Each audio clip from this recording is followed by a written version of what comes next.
before we go any further, we have seen total martial law in a beautiful place in Spain that is Catalonia, that has always been its own separate area for thousands of years, an area that resisted Islamic takeover when the rest of Spain pretty much completely fell.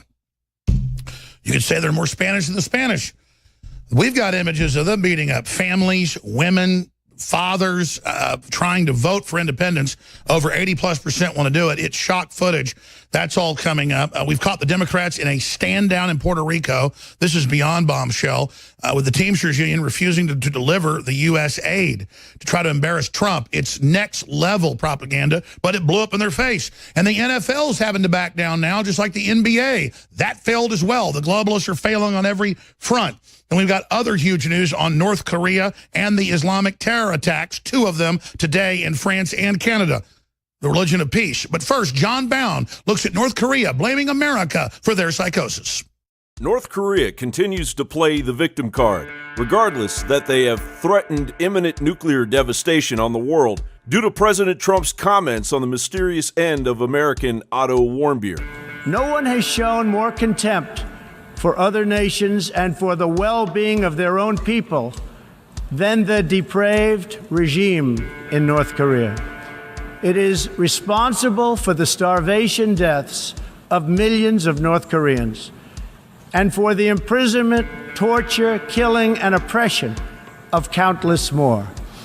We were all witness to the regime's deadly abuse when an innocent American college student, Otto Warmbier, was returned to America only to die a few days later.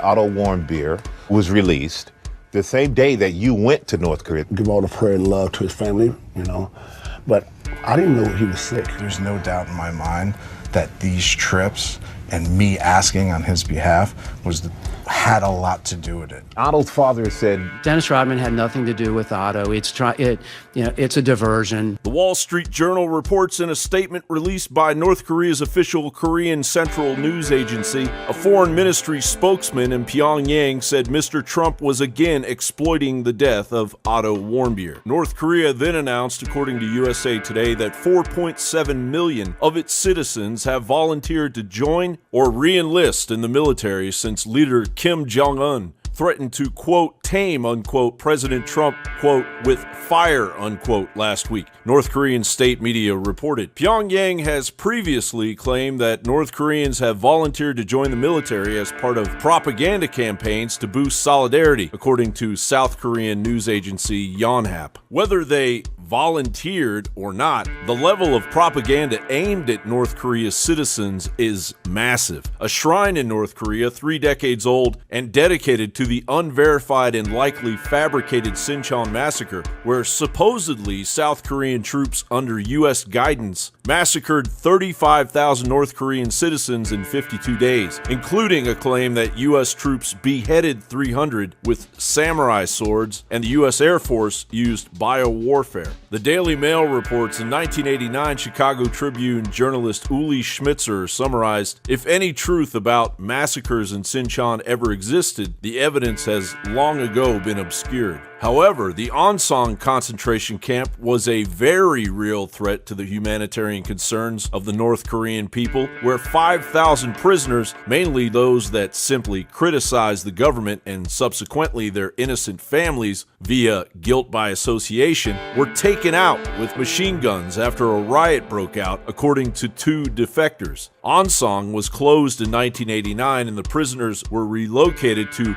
Hwaryong concentration camp, whereas one defector described routine torture, human medical experiments, mandatory life sentences, and harsh and life-threatening conditions where the prisoners were likened to walking skeletons. John Bound reporting.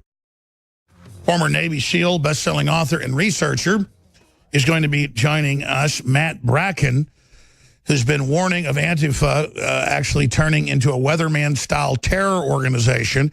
That's now been confirmed by undercover folks with some of our reporters also with the Hagman report and their undercover people, and also the latter with Crowder with video all over the country inside the Antifa meetings. And our own Millie Weaver and Gavin Wentz got footage inside their meetings as well, where they are calling for a violent revolution starting November 4th to coincide with 100 years of the Bolshevik Revolution. Paul Watson wrote about it on Friday. It's linked up on drudgereport.com. Antifa plans civil war to overthrow the government. Violent far-left group demands Trump regime be removed from power. And they're just the cover for the Democrats, the deep state, the big globalist corporations that are in major publications like the Financial Times, Atlantic Monthly, and others, talking about a civil unrest event or a race war that could be triggered, using that as the cover to declare civil emergency outside of the president and remove him.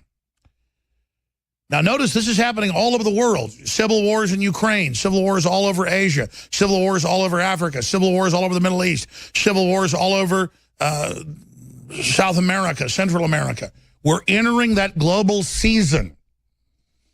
At the time that World War I kicked off, there were more than 10 different wars going on. World War II, same story. Economic, cultural fault lines build up, and then when you see more political crises, you tend to see more wars unfold. All historians agree with that, and we are lined up right now for this. Look at Catalonia, that I'm going to cover first. Spain was always three kingdoms, going back before it was officially Spain. It was then invaded by the Muslim Moors during the jihad. The response to that was the Crusades. But our media teaches us that the Crusades were bad to defend Europe. And the crew was showing me some footage before we went live. We can roll that at the polling places of women being savagely beaten by police. Even once they're on their backs and bleeding, savagely dragging women around by their hair, savagely beating women, reportedly children are also being beaten. We're talking about police jump kicking off of stairs and curb stomping, trying to kill people. And again, this is savage, pure intimidation because Catalonia is only, 14% of the population of Spain, 40% of the GDP. It also add that Catalonia was one of the only areas not to be fully taken over by the Muslims. So it's a little bit of a racist thing because they're lighter skinned. They're the original Spaniards. They're in Catalonia. And so a lot of the rest of Spain kind of sees it as elitist. And there's some type of racial or cultural envy going on. But world leaders from the Pope to you name it have condemned it. It is martial law in Catalonia, Barcelona being the capital of that region of northeastern Spain. Beautiful architecture, amazing people. The food is my favorite, and I've been all over Europe. The food is unbelievable.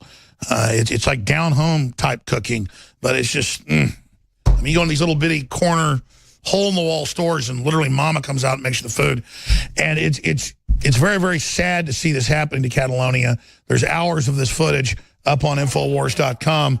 Spanish police storm polling station in Catalonia, independence vote. Spanish riot police smashed their way into the polling station in Catalonia on Sunday. And then it just goes on from there, firing rubber bullets, closing hundreds of polling stations, arresting thousands.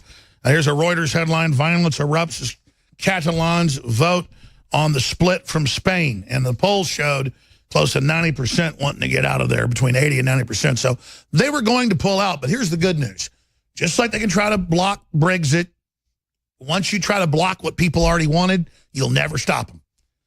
Word is the Catalans aren't paying taxes now. They're not submitting. They're not. I mean, almost every window when you're in Barcelona has the Catalan flag hanging out of it. And when I say they're the original Spaniards, there were no Spaniards. Spain got unified in a response to the Islamic takeover. It was basically a Germanic/Roman type amalgamation. And they got taken over. And finally, some of the northern kingdoms got unified. Help came out of Europe, north of them, and out of what is France today and other areas. And then they came in kind of the proto or pre-Crusades. Was a response to the giant Islamic invasion of Spain, of Italy, of Poland, of Romania, of Hungary. And that's why in those Eastern European countries today, like Hungary and Romania, that they don't let any Muslims in because they know they come to act nice at first, build their numbers, politically dig in, and then they start attacking locally in the neighborhood with certain members of the males going out to do it on purpose to drive you out of neighborhoods. Then they vote and take control of those. Then out of cities, then regions, then they militarize. That's why, oh, we're so sorry that you got killed by another Muslim, or they'll never even really say sorry. They just go, oh, I'm not part of that. And then you get driven out, you get controlled, you get dominated. So we're going to be getting into that. Speaking of that, I mean, it's just the daily story. It's every day now. Kind of like the mayor, the Islamic mayor of London said last year and this year, he said, look, just get used to terror, okay? It's part of living in a major Islamic city. French soldiers shoot dead knife attacker who shouted Allah Akbar. He killed 2 in the Marissaville event, 2 women. He chose 2 women to stab to death because the women of non-Islamic groups are seen as the military manufacturing centers. So killing a woman is a double bonus because they might not have any kids. But don't worry, Europeans don't have kids to begin with. They've got their guilt. They want to die. That's why they let you in. So there you have that. Allah Akbar, and with an ISIS flag. Here's another one. Terror attack in Canada, driving over a bunch of people, trying to stab the police, finally getting killed, deliberately ramming pedestrians. That's all. Had an ISIS flag in his vehicle. Terrorist attacks rock Canada and France, being investigated as acts of terrorism. They now say they were acts of ISIS terror attack. So there you go. We'll be talking more about that with our guest, Matt Bracken, coming up in the next hour and taking your phone calls as well. But what you have going on in Catalonia there with the Catalans is truly shocking, and they've declared civil emergency. That's a fancy name for martial law, ladies and gentlemen. But don't worry, who needs to be banned from having speech to criticize this or to just politely say that the mayor of San Juan, Puerto Rico, is not telling the truth? Donald Trump, the former CEO of Reddit, says Trump should be banned because Trump's a bully. Really, I'm going to play coming up clips of Saturday Night Live. I'm going to ask you what's the bullying versus his polite tweets saying, you know, the mayor was very nice to me until the Democrats told her to be mean to me, and then we need to get locals to work together to help us get the aid in. He knew 3 days ago when he said that the Army had already given him an intelligence report last week that the Teamsters have completely stood down. 80% of the island's trucks are owned by the Teamsters Union or run by them. They're on TV. We have all the Spanish clips and some in English admitting we're not shipping anything to teach the governor and Trump a lesson. So I have clips coming up of the Squawk Box with video, CNBC, admitting there are thousands of containers, hundreds of ships lined up, 20, 30 ships deep. They've been there for weeks, and they will not take them on to the island. And so it's only non-Teamsters. They're being physically attacked, and they're just holding the island hostage to demonize Trump. Everything he says is a lie. Listen, here it is. After the mayor of San Juan criticized the government's Puerto Rican relief efforts, President Trump attacked her on Twitter, saying the mayor of San Juan, who was very complimentary only a few days ago, has now been told by the Democrats that you must be nasty to Trump.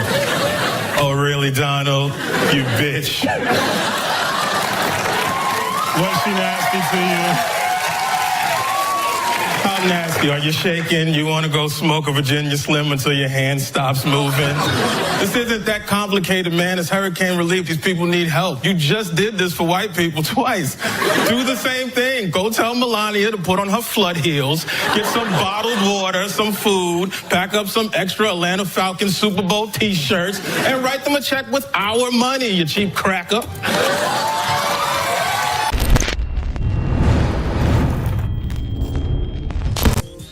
I happen to have read real history books about all that, and none of it was accurate. It was all about race, and whites didn't believe that people in South America could build temples. They'd already found hundreds of them. Of course they knew that. There were temples from China to Africa. I mean, I've read the actual books about those real people, and it was just, none of it was true. But people watch that stuff, and it's every movie you go see about the civil rights movement or about, You name it, it's just laced.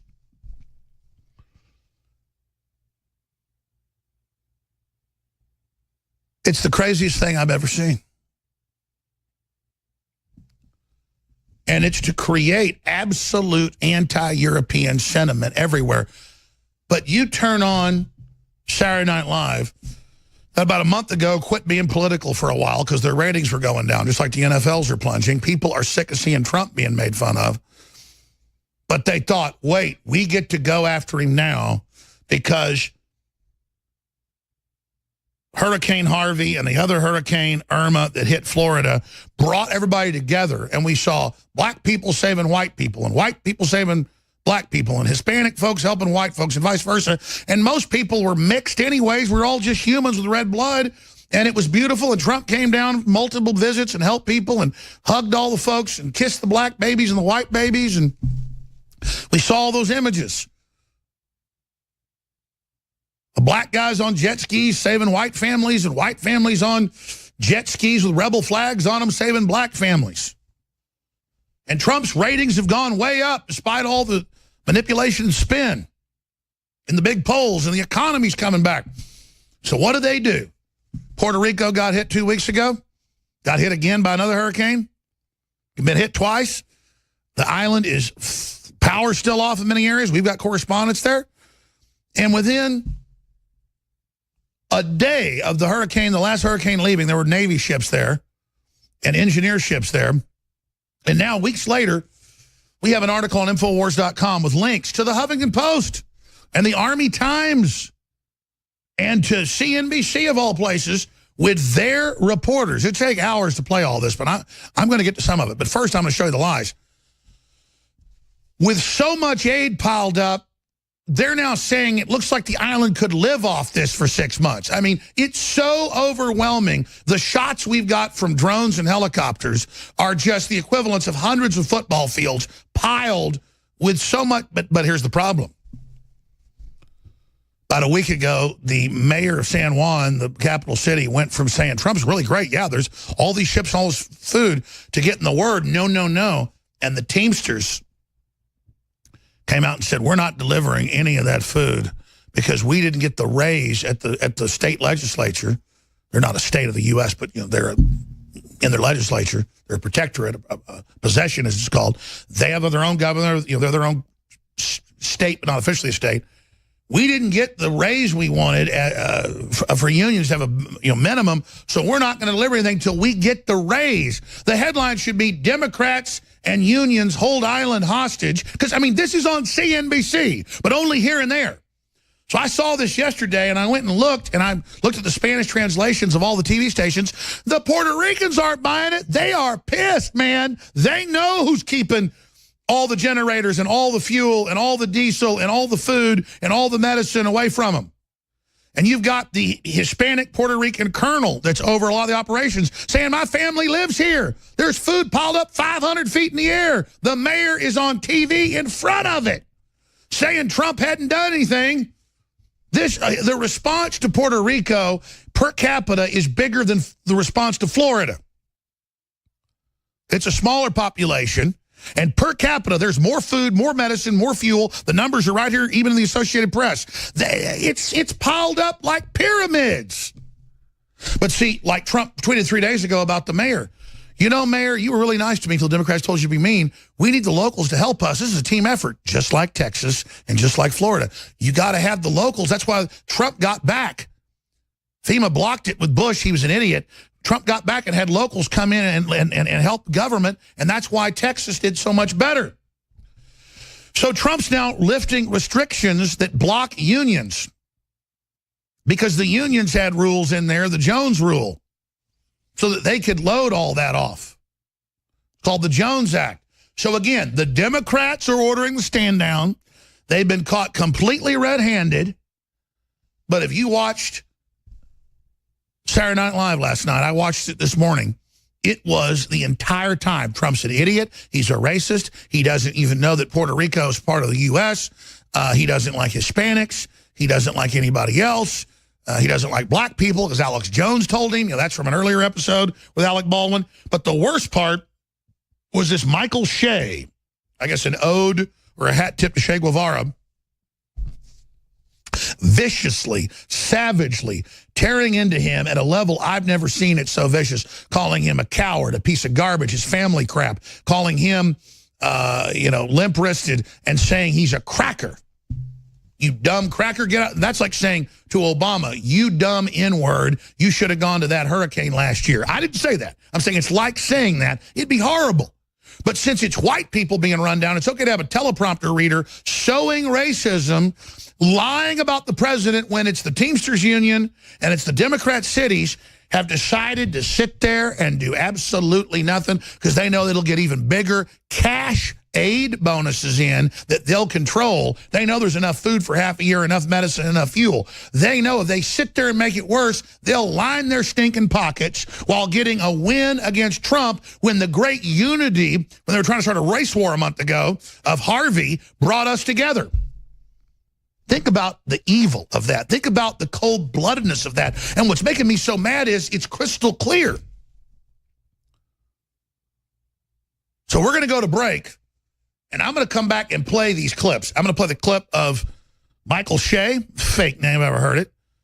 And then I'm going to play an excerpt of the other one where CNN has clips of this celebrating it like it's so funny. It's not even funny.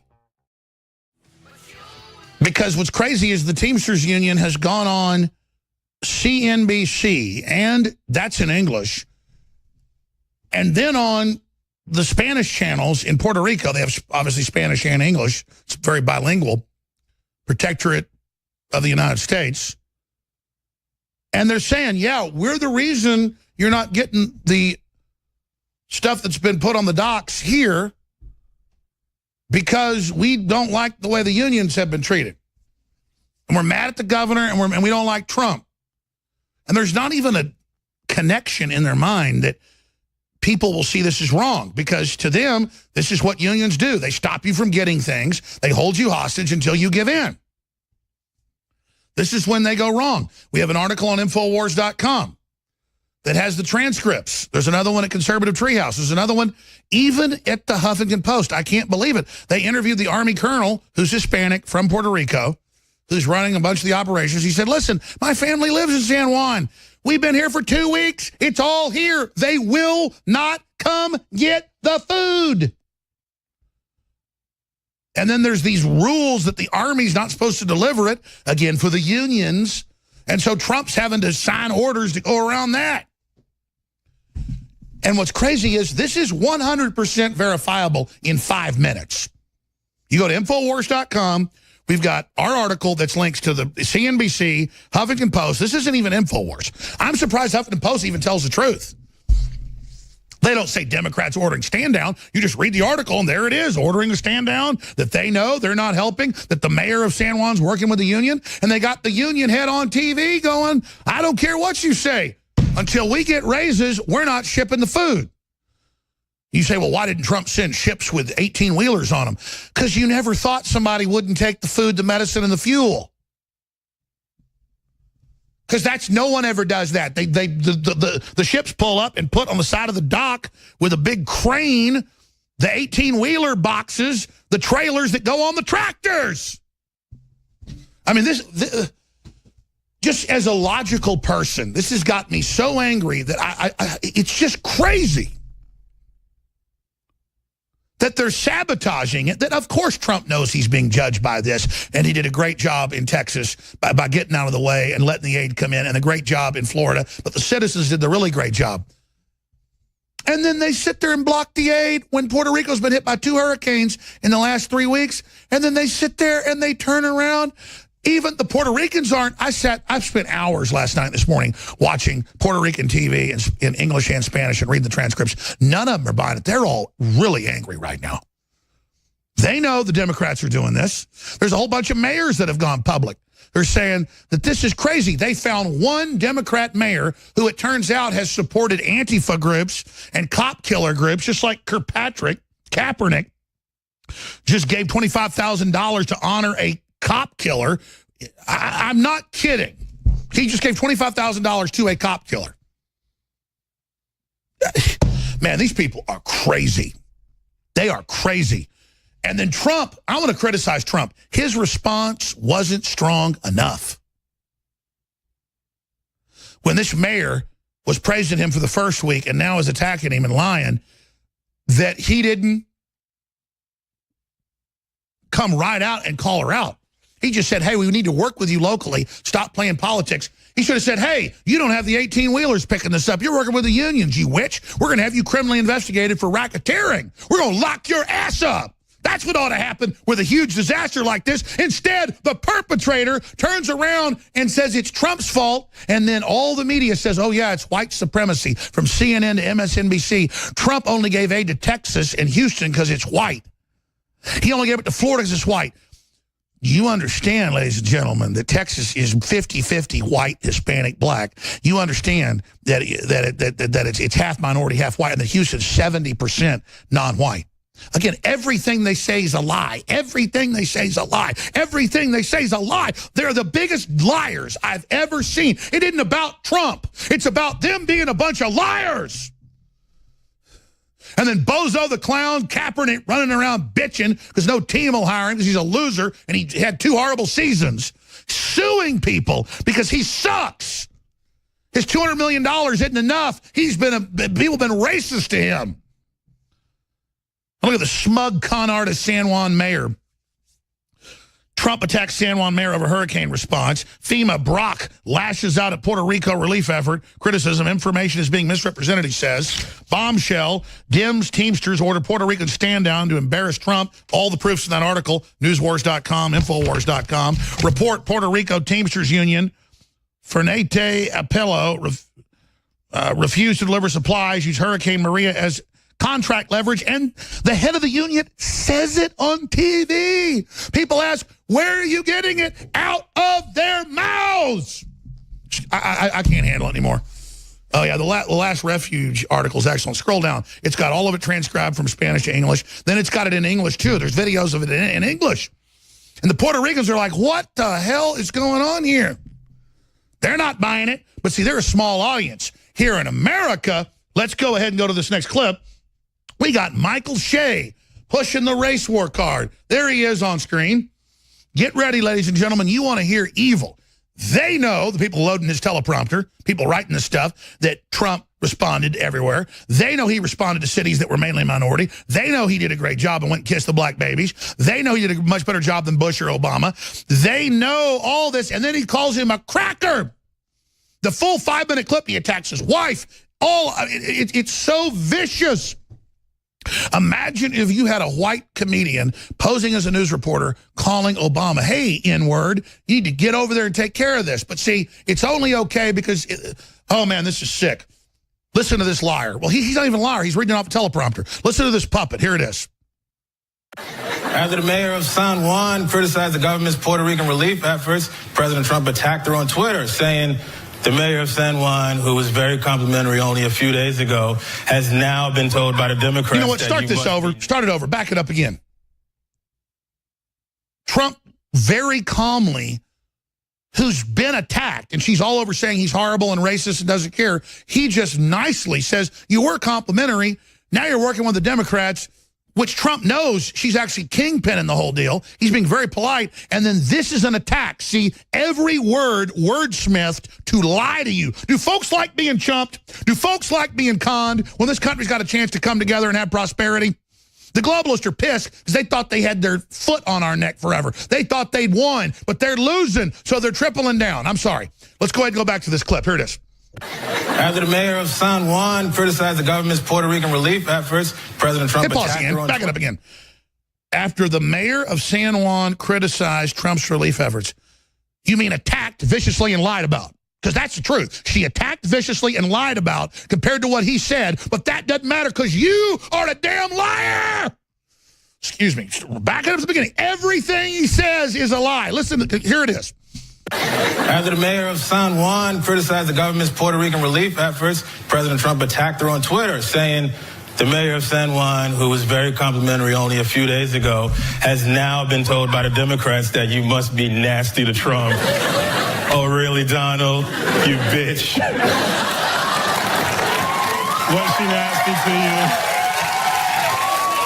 How nasty. Are you shaking? You want to go smoke a Virginia Slim until your hand stops moving? This isn't that complicated, man. It's hurricane relief. These people need help. You just did this for white people twice. Do the same thing. Go tell Melania to put on her flood heels, get some bottled water, some food, pack up some extra Atlanta Falcons Super Bowl t-shirts, and write them a check with our money, you cheap cracker. Hey, Obama, write them a check with our money, you cheap. I have clips of the head of the Teamsters Union of Puerto Rico all over state television in Puerto Rico and on U.S. television saying, until we get a better deal, I have the quotes right here, for contract leverage, we're not going to deliver anything. And so only 20% of the trucks are non-union in Puerto Rico. I mean, you know, in Texas or Florida or someplace, if people needed food and water and you're getting paid already, but you want to use it as leverage, you'd get your ass kicked real fast. When people have been out of food and water and electricity for weeks and you're trying to get it to them, nobody'd put up with that. What is wrong with Democrat cities like Chicago, New York, D.C.? They're just crooks. They're just scum. And remember, you're watching CNN, MSNBC, or any of these channels, ABC News, Good Morning America. It's Trump's racist and didn't help Puerto Rico when we had Navy ships in between hurricanes. They've been hit by 2 in the last 3-4 weeks. Deliverings. We've had reporters there. I'm sending reporters this week, but they've got to get the airfields cleared. Could be any day now. Could be tomorrow. We're going in. I'm tempted to go. I'm thinking about going. But the point is that, because this is so important now, like I knew that breaking the back of the racism and showing the love of Texas and everybody coming together and everybody saving everybody, I knew that that'd be beautiful. And I knew that backfire, and his approval ratings are way up. Trump's are. Now let's go to this clip of Victor Rodriguez. There's a bunch of these. And again, it's in Spanish, but it's all transcribed on Infowars.com. Then we have the CNBC reporter basically saying what she transcribed from English. Let's go ahead and just play the first clip that is in English. Let's play the first clip from CNBC. Bombshell, Dems, Teamsters ordered Puerto Rican stand down to embarrass Trump. Here it is. Puerto Rico, supplies that people desperately need. They say that they're feeding their grandchildren crackers. They have no running water. They can't get to fuel. And now look at this. There are 3,000 cargo containers here at Crowley, one of the biggest shippers in Puerto Rico. These are all refrigerated units. They're known as reefers. And each one of them operates on a generator. Crowley is now using 4,000 gallons of fuel every single day to keep the operations here at its terminal up and running. But here's the problem. The truck drivers can't get to the terminal to get their containers out. Each one of these has medicine and food, construction supplies, building equipment, and all of that needs to get to Puerto Rico. At this point, though, when you're looking at truck drivers who can't be reached by their businesses by cell phone, they don't have the gas to get to work, and then even when they do get to work, their semi-trucks don't have fuel. The problem is the supply chain. Here's what the executive for Crowley told me about the problem. The people of Puerto Rico are fighting hard, but there's no way we're going to be able to do this by ourselves. We need much more support from the federal agencies right now. We also ask the distributors and the trucking company that in a way that it is possible to please come and start moving the cargo here, because we need to make room in order to receive the cargo that is on its way. I just wanted to give you an example of the grocery stores. 226 supermarkets around the island are ready to open, but they don't have diesel for their generaters. At Crowley Terminal alone, there's the Supermercado Econo. It's one of the biggest supermarket chains on the island. It has 104 containers sitting here. V. Suarez, a big food distributor, has 114 containers. Walmart has 70 containers. They're all stuck. And when you're talking about lifting that Jones Act, the executives are saying, how is that going to help? It's not that we don't have the supplies. We have the fuel on the island that we need. We have the supplies. We don't have the distribution channels to get them from the terminal offsite. And oh, by the way, they're running out of room. Look around.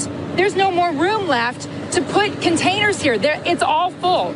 So the problem is, how do you get the supply chain back up and running? Diesel fuel seems to be one of the big missing links here, guys.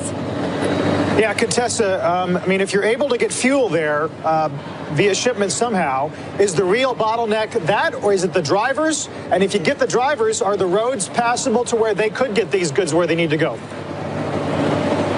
Hey, Carl, that's a great question. So first of all, here's what Crowley executives on the ground responsible for these logistics are telling me. They say the problem is not that there's no fuel. There's fuel. There's plenty to fuel the recovery on the island. The problem is distribution. They've got security issues. They've got federal agents guarding the fuel distribution centers. They've got a requirement that there are 2 armed law enforcement officers accompanying every truck that goes out to deliver fuel to the gas stations. And then the issue with the drivers, right? You got to get the drivers from their homes to their place of employment. That takes gas and it takes cell phone communications. And then you got to fill up the semi-truck so that they can come pick up these cargo containers. All right, let's stop right there. Now, again, that's the one in English. You think, well, the media told the truth. And then they go on to basically admit union issues. But we have all the footage in the newspapers and the confirmation, the heads of the union saying, we'll do it when you give us money.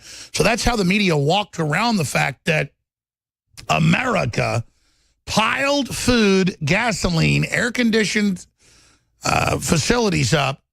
One article in Wired reports 9,000 plus containers have been delivered in the last 2 weeks. 9,000 containers just to one facility. But the head of the union in Spanish, I have the transcript here, says until you give us better contract negotiation, we're going to give you nothing. In fact, let's just roll it in Spanish. A lot of our audience speaks Spanish. Just for documentary purposes, let's just back this up. The transcript's in our article on Infowars.com, but here it is.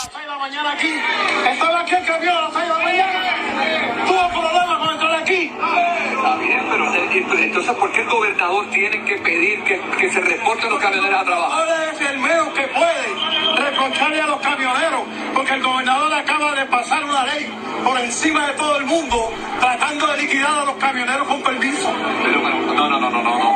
Está bien que haga una ley, pero estamos en una emergencia. Lo que usted está queriendo decir es que ustedes están luchando con el gobernador, no yendo a trabajar por una ley. No.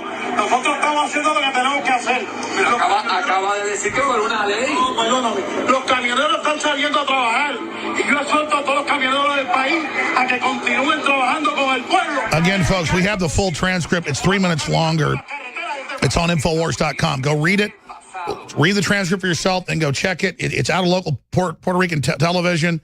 It is incredible, ladies and gentlemen. Most of the containers coming in have never left. Crowley says the more than 3,400 just at one facility alone, 9,000 in another. The containers at the terminal now, that's just one shipping company at one port. Several other ports are, again, accepting shipments and stranded crates, total of 10,000. I'm sorry, that was an older number when I said 9,000 plus. It's way above that. But you heard no aid from America from the cracker. The cracker. The evil, racist white man. Trump. Americans didn't give. We didn't care. Even though we did, we still get blamed. And then they say because we don't like people that are Hispanic.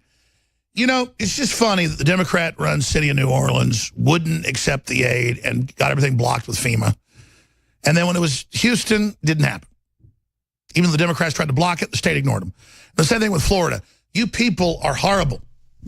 It's the Democratic Party. They're a bunch of crooks that want to make this as bad as they can so they get full control. Ladies and gentlemen, we need you to spread the articles and videos now more than ever that are at Infowars.com because the globalists are trying to censor us or trying to block this information. There's nothing more rebellious you can do against the globalist than to spread the links, the articles, the videos, and to also financially support us. And while you do it, you get game-changing, win-win, high-quality products at InfoWarsLife.com. We have the nutraceuticals, the supplements. We have the caveman bone broth formula with turmeric, chaga mushroom, bee pollen, and so much more. You talk about next level whey. You have Great Whey as well, but they go together. Mix it up with some milk in the blender. So good for you, so powerful, so strong. It's 50% off. That's about to end. InfoWarsStore.com, InfoWarsLife.com. It's the mayor of San Juan standing up on national globalist television, bitching, saying that there's no aid from Trump when there's giant pallets going up hundreds of feet in the air behind her. And when they're the ones ordering the stand down. And then they use the crisis to get more power. That's their management skill. They make you poor to run your life. And you have no idea. I'm so sick of these pigs. Look at her. She's standing there after the Navy ships.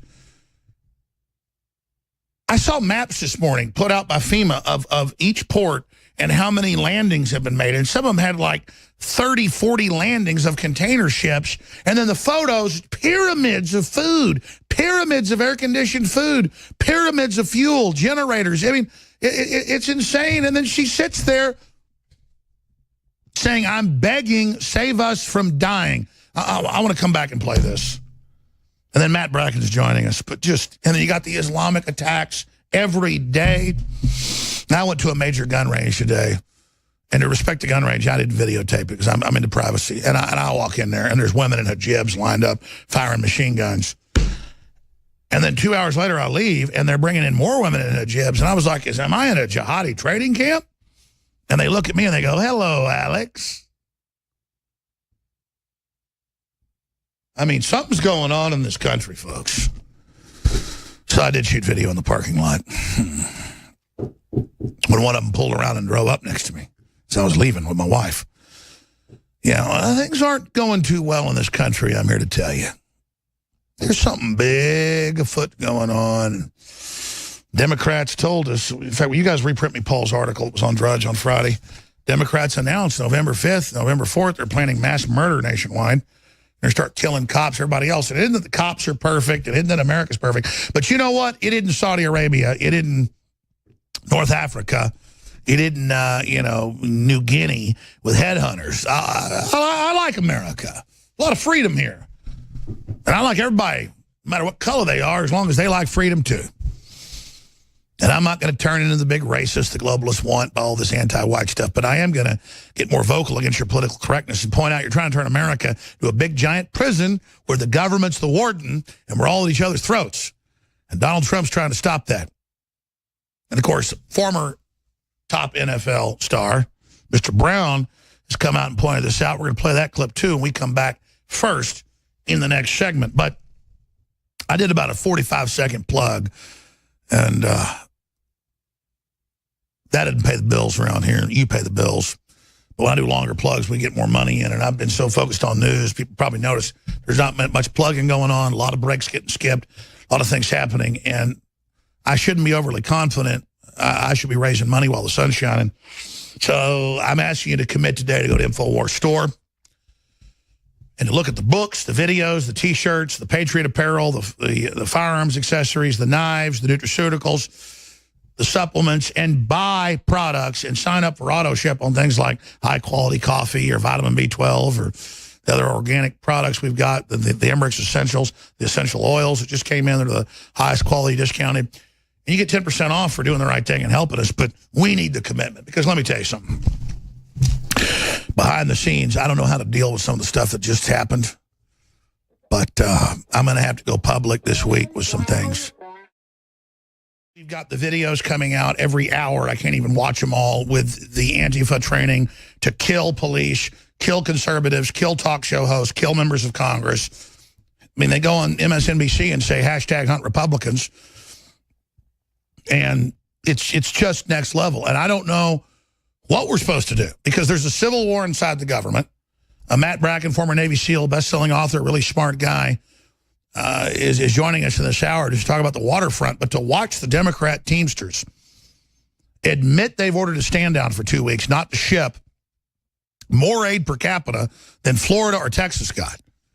Tens of thousands, over 10,000 just that the Navy's put in, not to mention all the other aid groups. A lot of other ships are showing up. I mean, you've got more food than they need, they're saying now, in fuel than for 6 months. but not a truck will move. They need security because the Teamsters are gangsters on the island. And they're attacking the 20% of the truckers trying to get in. And they see this as a way to really take control of the island further. Trump should send in federal troops, quite frankly.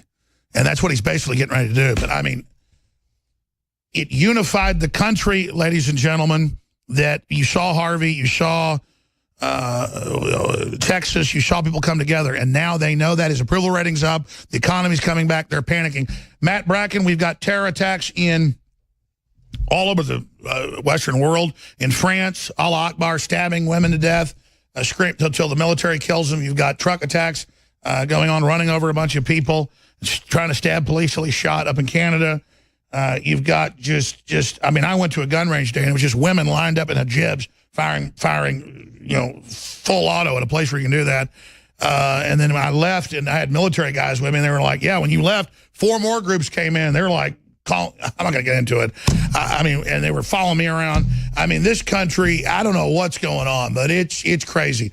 And the Democratic Party has just absolutely done this. The deep state's done this. They've got some giant double-cross revolution, 100 years, the Bolshevik Revolution planned in the next couple months. And now they admit, that story was linked on Drudge this weekend from Paul Watson, just a whole article with their links where they're saying, we're going operational, we're going to start killing everybody, it's here. So we're going to go to Matt Bracken right now.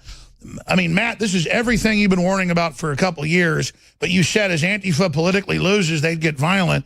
Now they're just, I think, the cover for more serious teams and more serious operations. I see preparation for revolution against America by Islamic and communist forces everywhere. It's crawling out of the woodwork here in Austin.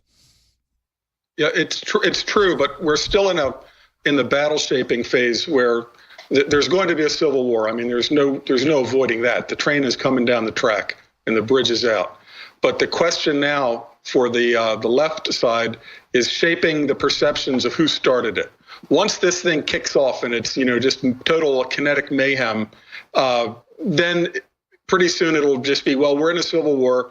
No more free assembly, no more street demonstrations. That'll be banned. Any groups of more than 5 getting out, that'll just be banned. It'll be outlawed. But who throws the first blow is critical to shaping the opening stages of the Civil War. So what the left is trying to do is shape either a false flag provocation, which I still think is the most likely, probably somebody firing into a left-wing crowd, leaving right-wing literature at the scene. Either that or another Charlottesville type, mentally psychotic loser who will be turned into a guided missile behind the wheel of a truck, also to plow into, Well, you said that about 3 months ago. You said shooting into a crowd or running them over, copying the Islamic attack, it'll probably be staged, and they'll use that as the red shirt. But Trump came out and said, hey, both sides are wrong, and that ended up basically defeating their narrative because it came out. Then Pelosi was forced to admit they were bad. But I see them kind of already flushing Antifa ahead of the next big event so they don't get the blame. Well, but Antifa is also ramping up the white allies to go violent.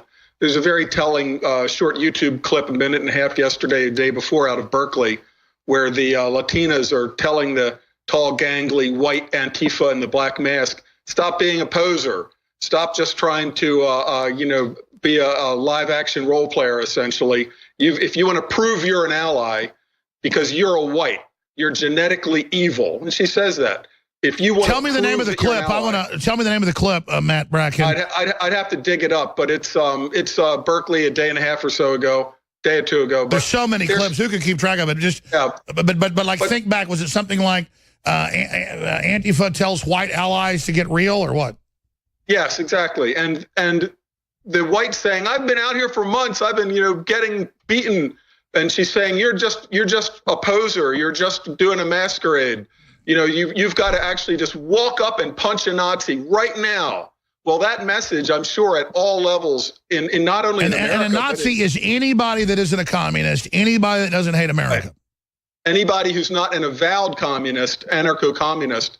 But there are right now some pushback going on. I've seen great work by Vlad Tepes, who's a Canadian-based blogger. But he's posting stuff from Sweden where some right-wing or at least non-communist Swedes are starting to push back against Antifa. We see it in Ottawa yesterday.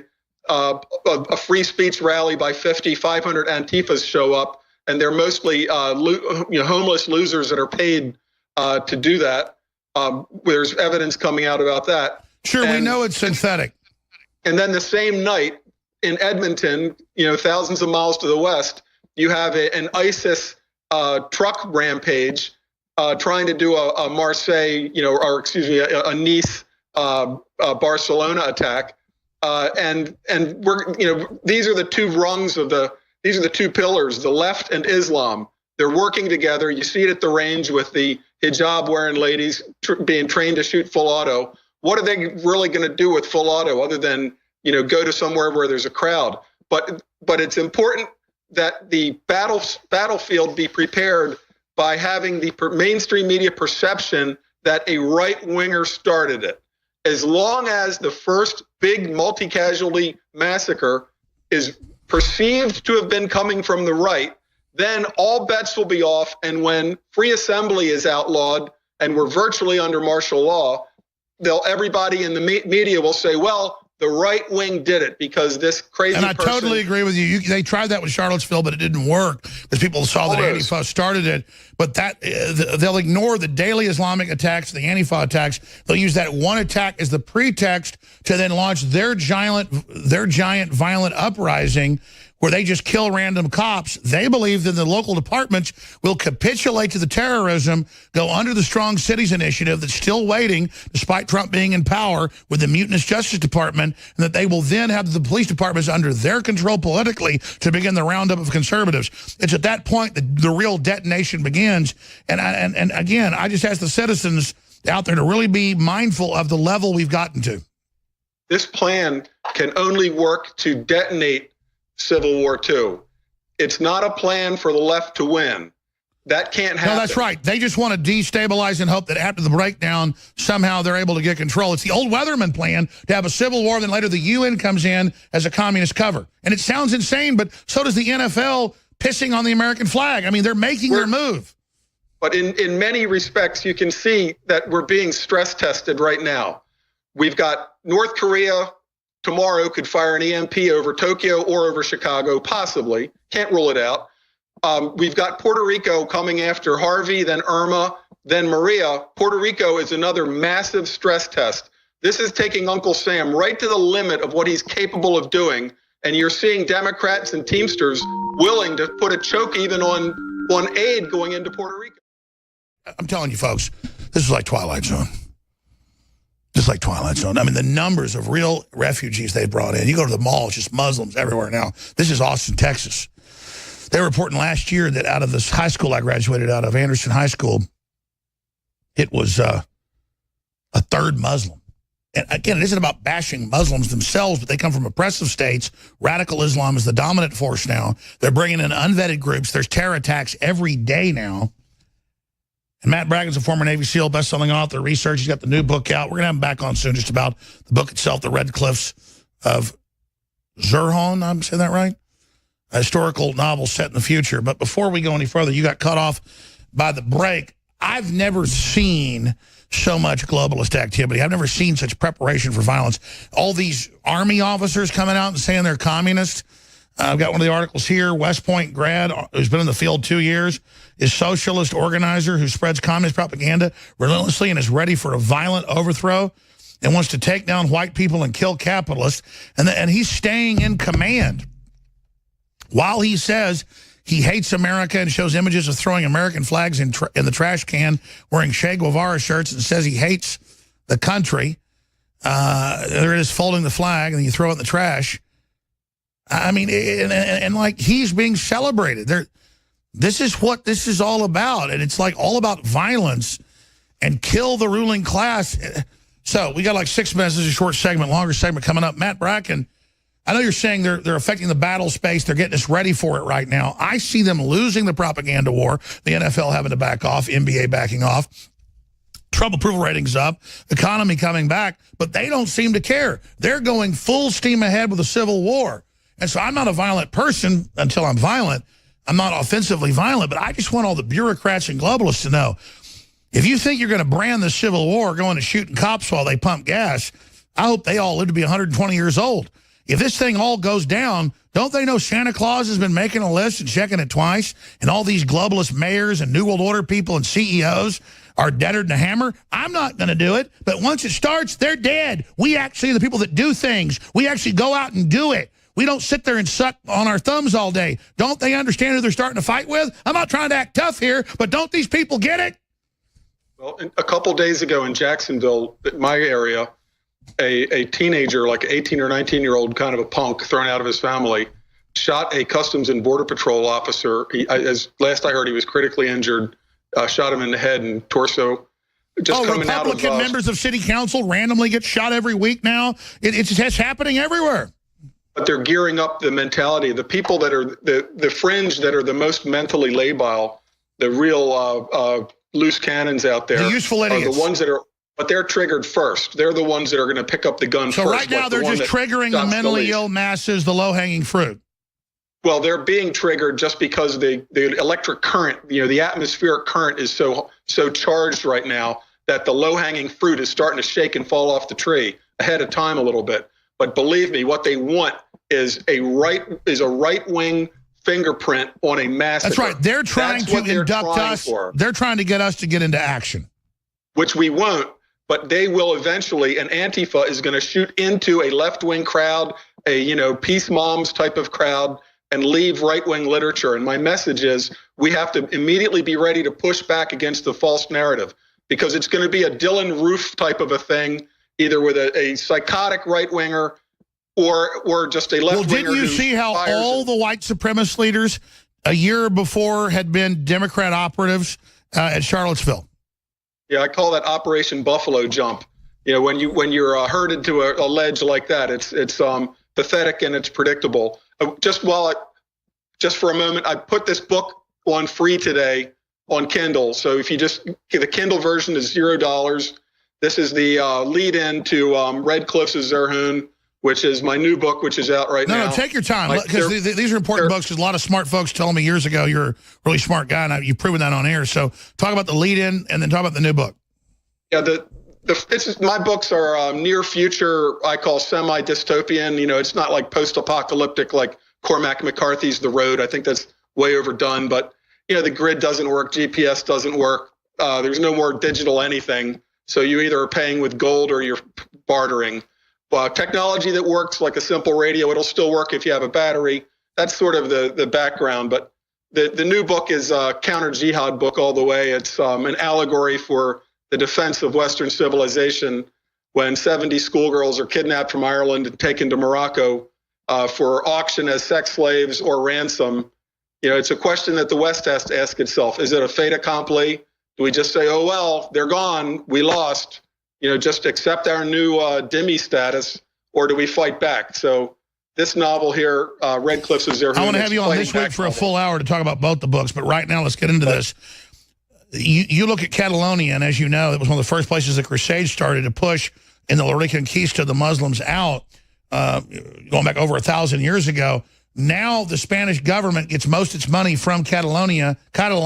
They've now brought in martial law viciously to put them under control. Well, have you seen the images of them beating men, women, and children?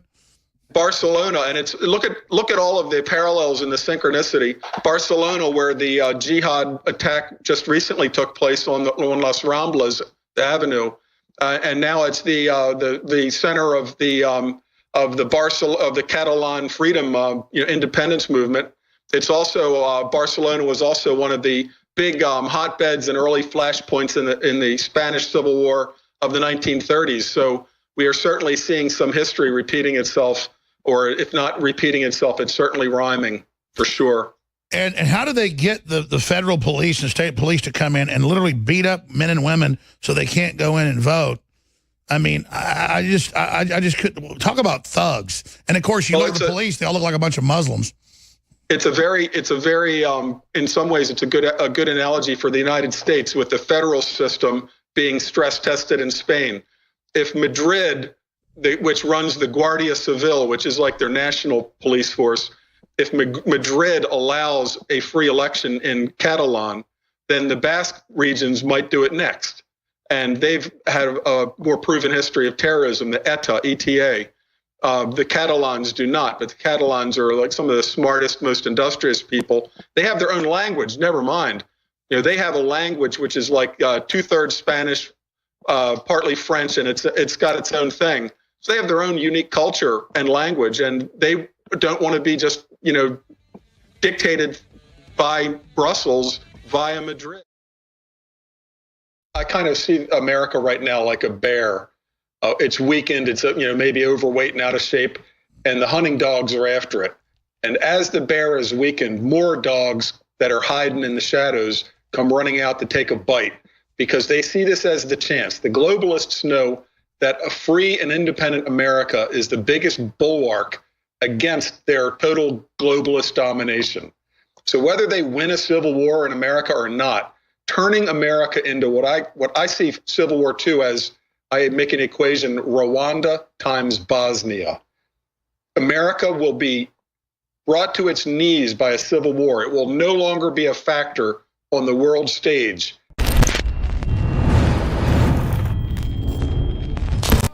The globalists are allied with radical Orthodox Islam in an attempt to take over this country, and I've never seen such a move. And I was with guys that have been in all three of the ground force disciplines of the military today, and that's what they saw at the shooting range. They were blown away by. And it just shows how there's massive preparation for civil war in this country by the left. They've been trying to get our guns the whole time, believing they would just take control of the security services and win that way, but now they don't think they will. They want to go up against the state governments. They want to intimidate the federal government into capitulation, and they want to go up against us. They want to decapitate the leadership of the resistance. And folks, I've been on air 22 years. People know I don't talk like this if it isn't going on. And there's a lot of stuff I can't tell you about. It's bad, though. Just like I told police and others, and anybody that's prominent in the resistance, which just means you want America, freedom. They've said starting in early November they're going to launch their terror attacks simultaneously. Now, they may not do it, but that's the announcement, and Paul's linked to all the major communist groups, the socialist groups, the Democrats. They all announced it in this article. And we got the videos under cover of them saying they're getting ready for it. And notice, you never know the cop's name they shoot in the back of the head. It's just, it's in the news, it's out. Or the woman stabbed to death. It's every day. A cop shot in the back of the head, a woman stabbed to death. People run over, and it's just, they don't even matter. So you need to understand that, ladies and gentlemen, that this is getting serious. The little cowardly leftists think they brought in groups that are going to somehow team up with them later. That just shows how stupid they are historically or at a gut level. So we've got hours of footage at Infowars.com and Newswars.com. Drudge is linked to it. Louder the Crowder got a lot of it. They're not doing this to play games. And people need to be ready. But, I think this is what gets to me the most. I can't believe that the globalists think they're going to get away with all this. And I can't believe that they can find so many people that'll sell out and engage in criminal activity. But there's something about weak people, they like evil. There's something about folks that have never had power that they think a conspiracy or subterfuge or a deception is manly when it's not. Being straight up, being a straight shooter is really all there is in this world. And so many people I run into, they think when I'm talking to them like there's some coded message. No, I'm really talking to you straight. And I just don't understand why other people don't like straight talk or how they can't handle straight talk or they don't get what straight talk is.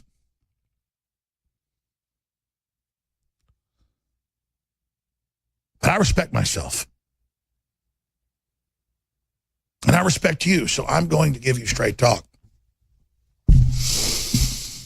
But I think about 60 Minutes and their lies, and ABC and their lies, and NBC, and I think about CNN and MSNBC and just all of it. And I just think about why.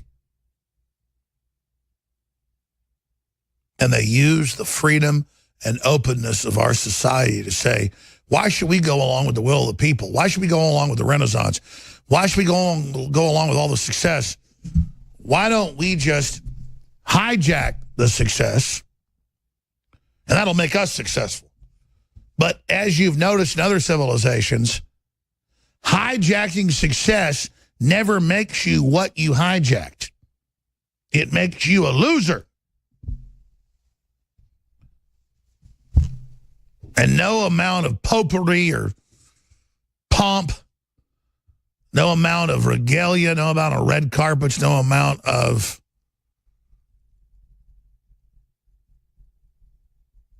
machinery will ever make you a good person. Only actually doing the real thing will do it. So maybe I should air this little CNN piece to analyze it, getting back to Saturday Night Live. That is not a comedy program. It is a propaganda program. I played the clip of Michael Shea with his little fake name saying that Trump is a cheap cracker, which is the N-word for white folks. And then saying he didn't help any brown people in Texas or anywhere else, which is a total lie. But I thought I'd actually play the Saturday Night Live calls Trump a cheap cracker clip. I thought I'd play SNL returns with Trump mockery. It's not Trump mockery. It's Trump lies with a studio audience of picked idiots that would laugh at drying paint, with Alec Baldwin saying, we're not sending any aid. We didn't know Puerto Rico was part of America. When the aid's all been there, piled up the ceiling, and the Teamsters and the Democrats won't deliver it, and go on TV and brag about it. You cheap cracker. Imagine saying about Obama, you didn't respond to Louisiana, Mississippi last August, a year ago, plus 13 months ago. You're a cheap N-word. I would never say that. The mainstream media is so deceptive, they'll probably say, Jones says you didn't do enough, you cheap N-word to Obama. Quotes. And at the bottom of the article, they'll say, Jones was speaking about how Trump was called a cracker and using, they'll always, they know the average person doesn't read the whole 3-page article, but it doesn't matter. I'm not going to live my life according to their deceptions. But let's just go ahead and start the video. Here's Alec Baldwin. Alex Jones says black people aren't humans. Yes, I learned it at InfoWars. Remember that? That was last season. He's back with more BS. Here it is. Ma'am, I don't know if you know this, but you're in an island in the water. The ocean water, big ocean, with fishies and bubbles and turtles that bite. We want to help you, but we have to take care of America first. Wait, you do know we're a U.S. territory, don't you? Baldwin, Trump, and SNL. I do, but not many people know that, no. But the point is, there's a major civil war within the elite going on right now. So people need to understand, ladies and gentlemen, that this is the real thing that's going down, okay? And there are globalist forces that actually intended to end all freedom in Europe and the United States and Canada, make people convert to globalism, which means pro-Islam, and people are fighting back. And it doesn't mean because I have sources high up that have been, at the head of the Davos group or in Bilderberg, that I'm like, want to be in their club. No, they're defecting from it, and the whole thing's falling apart. Because it was sold based on a lie, but we're in the midst of a civil war.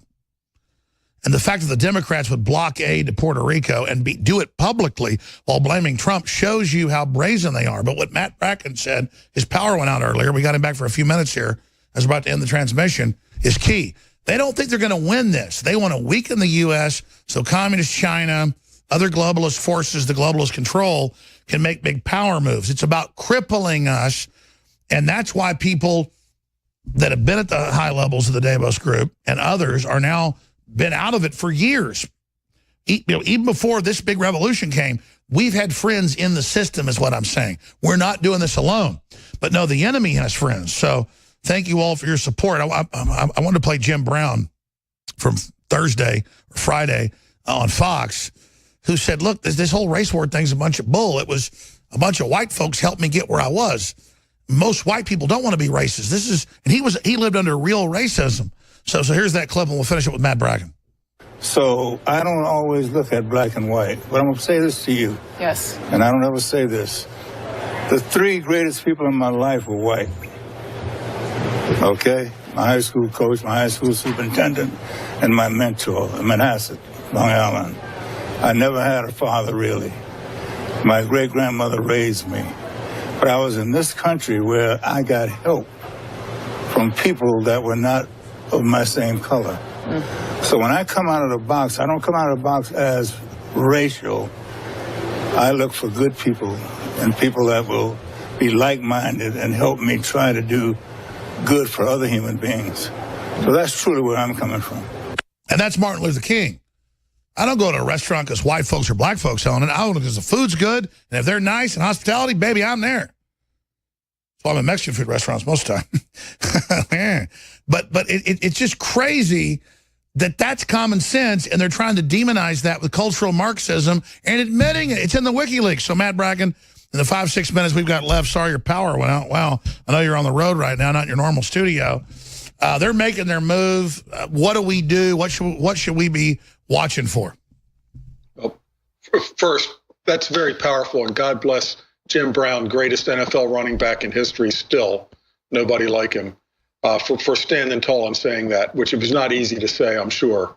A lot easier to stay down, but he's always been a peacemaker. Oh, they're threatening to fire current players that put their hand over their heart in America. Yeah. Well, I kind of see America right now like a bear. It's weakened. It's maybe overweight and out of shape, and the hunting dogs are after it. And as the bear is weakened, more dogs that are hiding in the shadows come running out to take a bite, because they see this as the chance. The globalists know that a free and independent America is the biggest bulwark against their total globalist domination. So whether they win a civil war in America or not, turning America into what I see Civil War II as, I make an equation, Rwanda times Bosnia. America will be brought to its knees by a civil war. It will no longer be a factor on the world stage while it's in a civil war. And in that time period, the globalists think they will be able to establish the new world order. A plan to ride the tiger is not the same as riding a tiger. They might be able to instigate a civil war in the USA.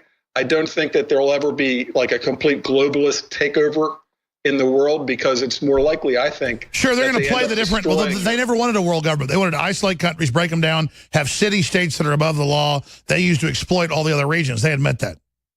Right, and we'll end up as basically serfs or peasants, and they'll end up as. And they're going to put out fake opposition leaders and fake leaders of both sides that are puppets. We have to realize who owns it, who doesn't.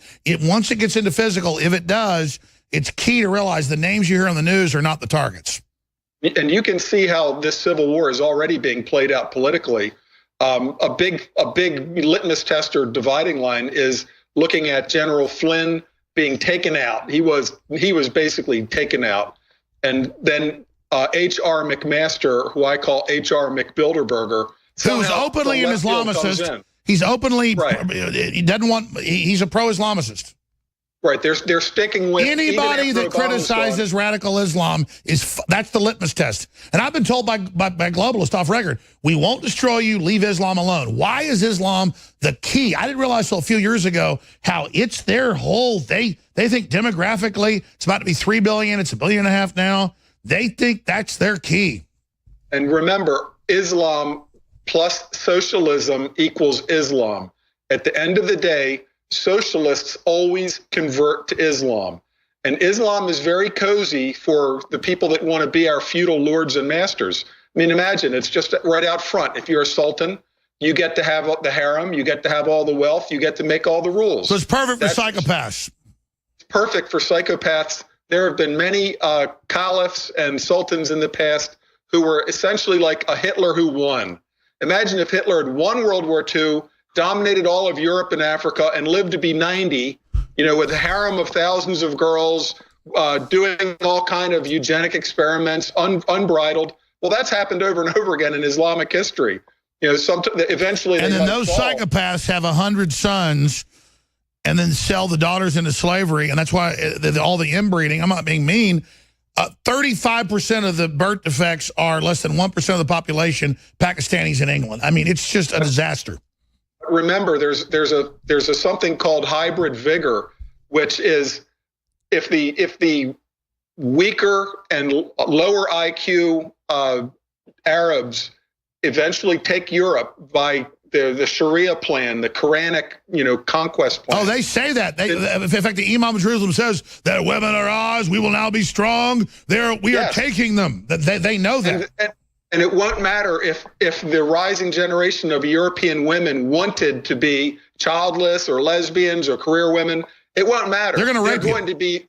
They're going to have 5 children who are going to be 100% Muslim, even though they're half German or Swedish. So the next generation coming out of this won't be scrawny, 85 IQ desert Arabs, essentially, Pakistanis, Saudis.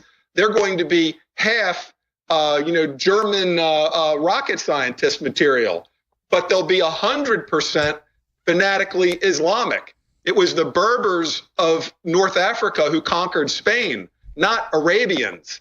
The Quranic conquest formula was successful at converting the Berbers of North Africa to Islam, but they were much bigger, stronger, smarter, tougher than the Arabs that conquered them, because each little Berber tribe was independent and squabbling constantly. Well, the Muslim plan takes over one tribe after another, joined all the Berbers together, and in a few decades, they swept through Spain and got all the way into France. So people that say, well, it's too bad for Europe, but how does that affect me? Bottom line, we're in an existential fight for our lives. We have to take the government completely back. We have to absolutely cauterize the cancer and cut it out, or we're all dead. And we're genetically dead, and I'm not going to put up with it. This is a group coming to use our openness to destroy us and dominate us, and they're so damn arrogant and so creepy. And the globalists are allied because they just want the power for a decade in their little Satanist operation to desecrate Christianity. And America is the last redoubt. Nobody should think, well, I'm going to take my accumulated Europe's already demographically fallen. New Zealand right? We have to make the stand in America. If you think that you can make the stand in New Zealand, forget it. Or Patagonia. That's right. You're not going to run and just defeat this by living your own damn life out. You got to do it now for everybody. Thank you, Matt Bratton. Let's talk soon. Yeah.